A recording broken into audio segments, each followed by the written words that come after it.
Hello সবাইকে আমাদের একটি নতুন রেসিপিতে। গরমের দিনে ঠান্ডা ঠান্ডা কিছু খাওয়া তো বাধ্যতামূলকই। তা যদি হয় আবার দইয়ের তৈরি ঠান্ডা ঘোল, তাহলে তো কোনো কথাই নেই। তাহলে শুরু করা যাক।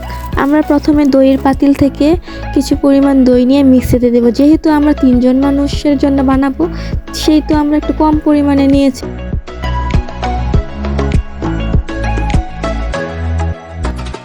পরিমাণ মতো দই দেওয়ার পর আমরা স্বাদ মতো চিনি দিয়ে দিব।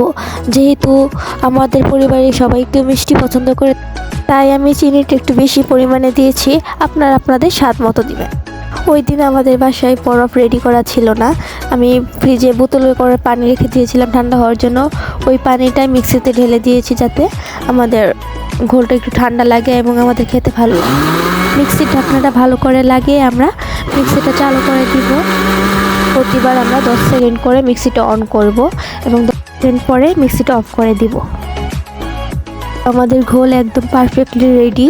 এখন আমরা আমাদের মন মতো পরিবেশন করে নেব। যেহেতু আমরা 3 জনের জন্য বানিয়েছি, তো আমরা 3টি গ্লাসে ঠান্ডা পানি ঢেলে নিয়েছি।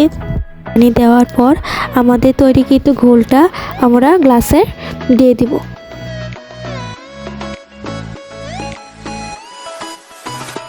এই তো আপনাদের সামনে পরিবেশন করা হলো আমাদের তৈরিকৃত দইয়ের ঠান্ডা ঘোল।